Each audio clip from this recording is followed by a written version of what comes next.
दानिश अबरार जी, जावेद मिर्जा जी, उदय बानू chip जी, हमारे candidates हारून यूसुफ जी, असीम अहमद जी, आ जाइए आगे, असीम अहमद जी,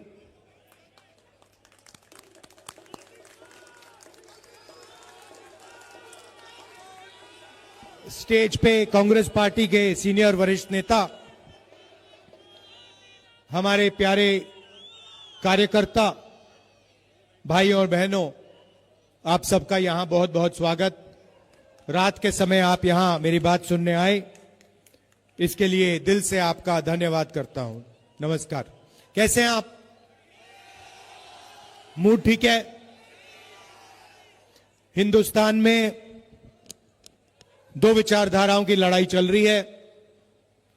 एक तरफ नफरत, हिंसा, अहंकार, बीजेपी, आरएसएस, और दूसरी तरफ मोहब्बत, एकता, भाईचारा, रिस्पेक्ट, संविधान और कांग्रेस पार्टी। ये आप भूलिए मत, ये विचारधारा की लड़ाई है। हम कहते हैं कि संविधान से हिंदुस्तान चलना चाहिए। संविधान में लिखा है कि हर धर्म की, हर जात की, हर भाषा की रिस्पेक्ट होनी चाहिए, प्रोटेक्शन होनी चाहिए, आदर होना चाहिए। बीजेपी कहते हैं 400 पार और संविधान को हम बदलेंगे। मैं आपको कहना चाहता हूं कि संविधान को कांग्रेस पार्टी कभी नहीं बदलने देगी, क्योंकि ये जो है, इस देश में जो गरीब लोग हैं,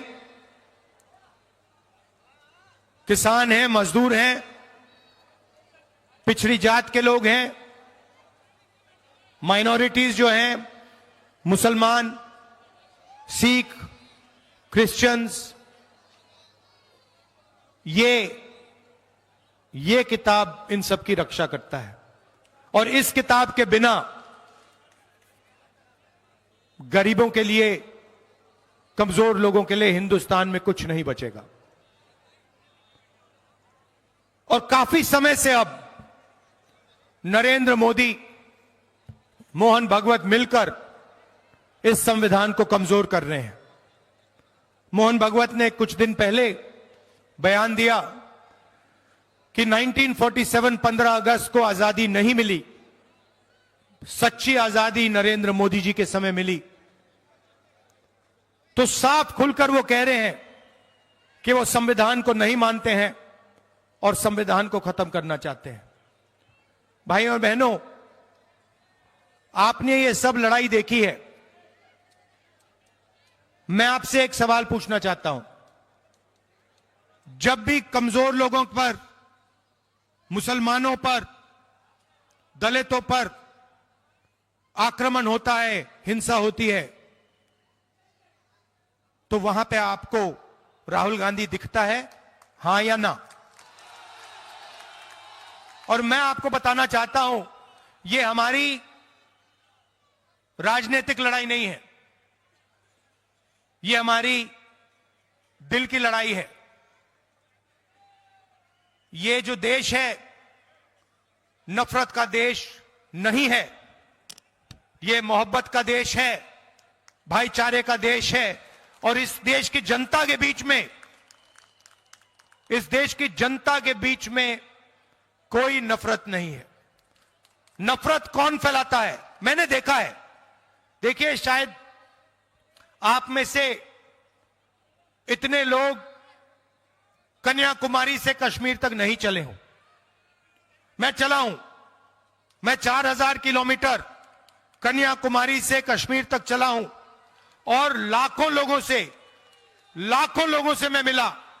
और मैं आपको बताता हूं, 4000 किलोमीटर हिंदुस्तान के अलग अलग प्रदेश, अलग अलग भाषाएं, रास्ते में मैंने एक बार नफरत नहीं देखी, एक बार नहीं देखी। ये नफरत फैलाई जाती है, ये आपके दिल में नहीं है, गरीबों के दिल में नहीं है। ये नफरत नरेंद्र मोदी जी, उनका संगठन आरएसएस और उनके जो मित्र हैं मीडिया के लोग फैलाते हैं। और इसीलिए मैंने कहा और यहां फिर से दोहराना चाहता हूं कि जहां भी ये नफरत का बाजार खोलेंगे, उसके सामने हमारी एक नहीं अनेक मोहब्बत की दुकानें दिखेंगी। क्योंकि नफरत से नहीं काटा जा सकता। हिंसा को, नफरत से नहीं काटा जा सकता है। नफरत को सिर्फ मोहब्बत से काटा जा सकता है। यह हमारी विचारधारा है और यह हिंदुस्तान की विचारधारा है।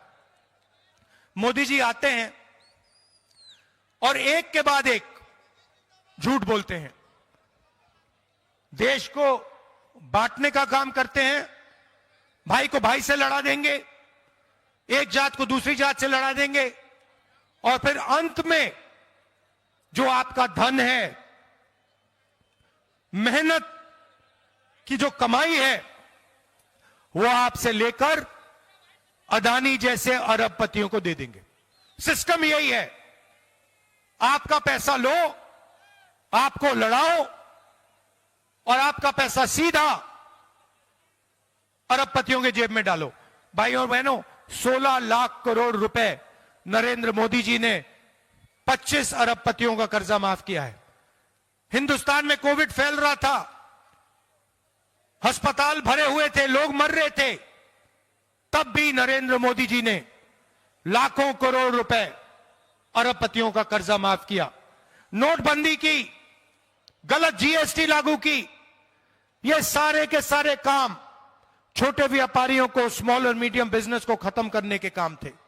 ये सारे के सारे काम, इनकी हर पॉलिसी अरबपतियों के लिए दरवाजे खोलने के लिए, रास्ता खोलने के लिए पॉलिसीज बनाई जाती हैं। आज सच्चाई यह है कि हिंदुस्तान के युवाओं को रोजगार नहीं मिल सकता। आप लाखों रुपए प्राइवेट यूनिवर्सिटी, प्राइवेट कॉलेजेस में देते हो और फिर पता लगता है कि रोजगार नहीं मिलता। रेलवे स्टेशन में कुछ महीने पहले, कुछ समय पहले एक युवा मुझसे मिलता है। मैंने उससे पूछा, क्या करते हो? कुली का काम करता हूं। अच्छा, तुम कॉलेज गए? हां गया। क्या पढ़ा? राहुल जी, आप यकीन नहीं करोगे, मैं सिविल इंजीनियर हूं। मैं सिविल इंजीनियर हूं। पापा ने लाखों रुपए दिए प्राइवेट एजुकेशन के लिए और आज मैं कुली का काम कर रहा हूं। लाखों करोड़ों युवा जिन्होंने इंजीनियरिंग की है, मेडिकल किया है, वो आज हिंदुस्तान में मजदूर का काम कर रहे हैं। ऐसा हिंदुस्तान हमें नहीं चाहिए।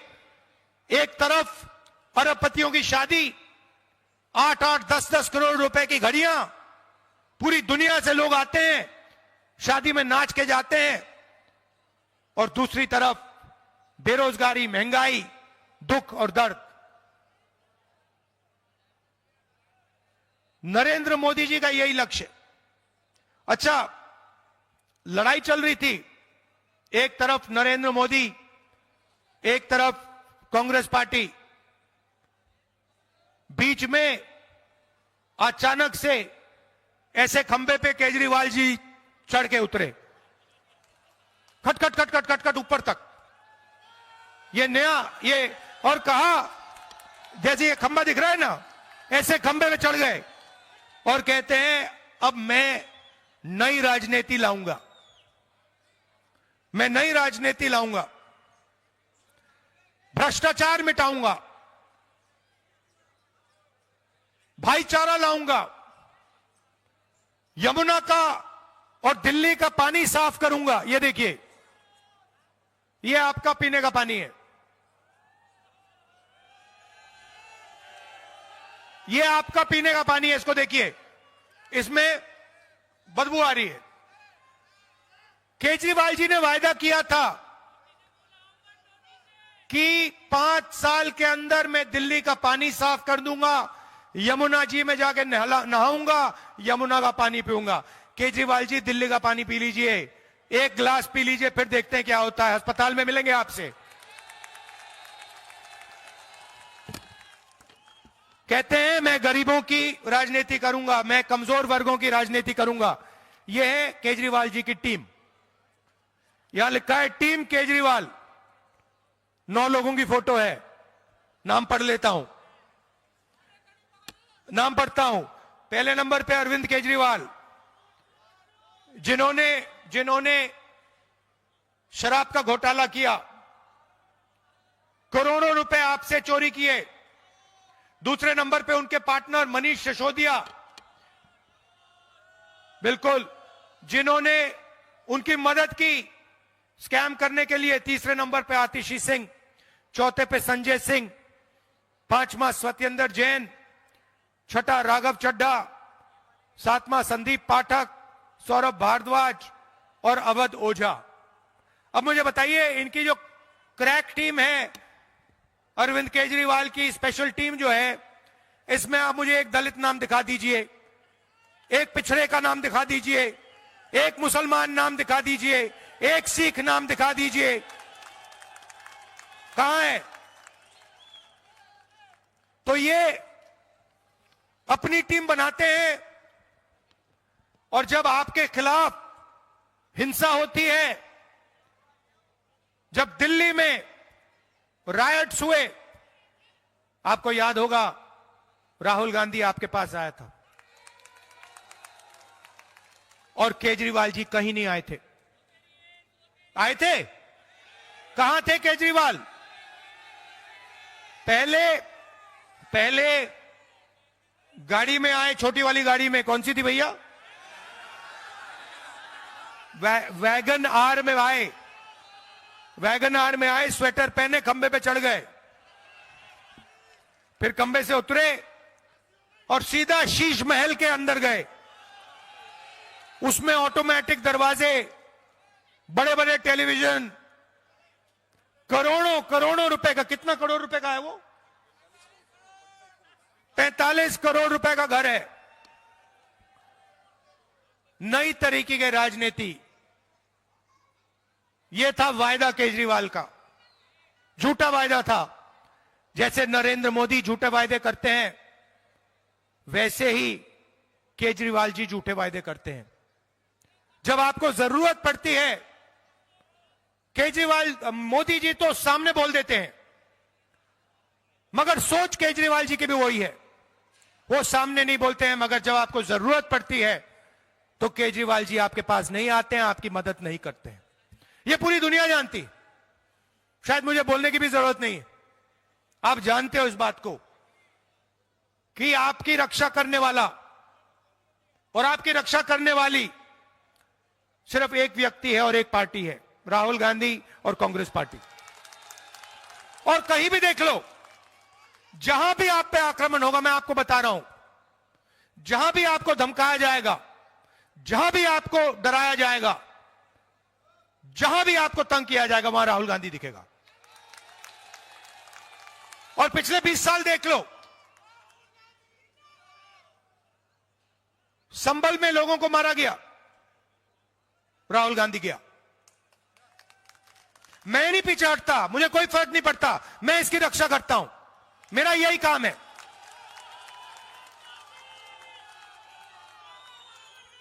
तो ये मैं आपसे कहना चाहता था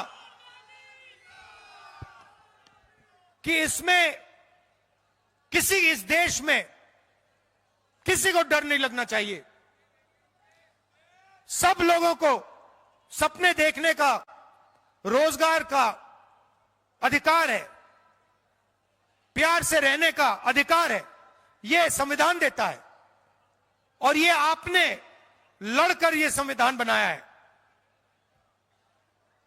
इसीलिए हम इस संविधान की रक्षा करते हैं। गांधी जी ने, अंबेडकर जी ने इसे बनाया, नेहरू जी ने इसे बनाया, आपके साथ मिलकर सालों जेल काटे, पूरी जिंदगी संविधान बनाने में दी, और आज मोहन भगवत जैसा आदमी कहता है कि संविधान का कोई मतलब ही नहीं है। आजादी तो हमें 1947 में नहीं मिली, आजादी तो हमें अभी मिली है। मैं यहां आपसे कहना चाहता हूं, आप भूलिए मत, यह विचारधारा की लड़ाई है और लड़ाई दो पार्टियों के बीच में है।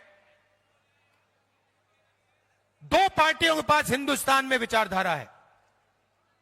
एक आरएसएस नफरत से भरी हुई विचारधारा और दूसरी कांग्रेस पार्टी मोहब्बत से भरी हुई विचारधारा। और यह लड़ाई नफरत और मोहब्बत के बीच में है, हिंसा और अहिंसा के बीच में है, असत्य और सत्य के बीच में है। और यह सालों से चल रही है, यह पुरानी लड़ाई है इस देश में। आप देखिए, जो भी महापुरुष हैं, बड़े बड़े, सारे के सारे सत्य की लड़ाई लड़े थे। चाहे वो गुरु नानक जी हो, कबीर जी हो, बुद्ध भगवान हो, बसवन्ना जी हो, नारायण गुरु जी हो, गांधी जी हो, अंबेडकर जी हो, इनमें से कोई भी असत्य के लिए नहीं लड़ा था। इनमें से किसी ने नहीं कहा था कि देश में हिंसा फैलानी है। आप देखिए, ये अभी टाइम चल रहा है, गांधी जी को आज से 100, 200, 300, 500 साल बाद याद करेंगे लोग। मैं आपको बता रहा हूं, नरेंद्र मोदी आज प्रधानमंत्री हैं। जिस दिन ये प्रधानमंत्री पद से हटे, उस दिन के बाद इनको कोई याद नहीं करेगा। आप देख लेना, लिख के ले लो मुझसे। ये कितनी भी कोशिश कर लें, क्योंकि ये देश नफरत को नहीं याद करता है, ये देश हिंसा को नहीं याद करता है। इस देश में गोडसे थे, गांधी थे। ये देश गांधी को याद करेगा, गोडसे को कभी याद नहीं करेगा। और डरने की कोई जरूरत नहीं है। जो आदमी सत्य के लिए लड़ता है, अहिंसा के लिए लड़ता है, उसको डरने की कोई जरूरत नहीं होती है। वो किसी चीज से नहीं डरता है। आप हमारे कैंडिडेट्स का पूरा समर्थन कीजिए। आइए, आगे आइए। आप हमारे कैंडिडेट्स का पूरा समर्थन कीजिए। यहां पर कांग्रेस पार्टी की सरकार बनाइए। याद रखिए, शीला जी ने जो काम किया था, दिल्ली के लिए काम जो किया था, इंफ्रास्ट्रक्चर का काम, गरीबों का काम, याद रखिए कांग्रेस पार्टी ने आपके लिए क्या किया। और कांग्रेस पार्टी का समर्थन कीजिए और हमारे जो कैंडिडेट्स हैं इनको भारी बहुमत से जिताइए और संविधान की रक्षा कीजिए। धन्यवाद, नमस्कार, जय हिंद।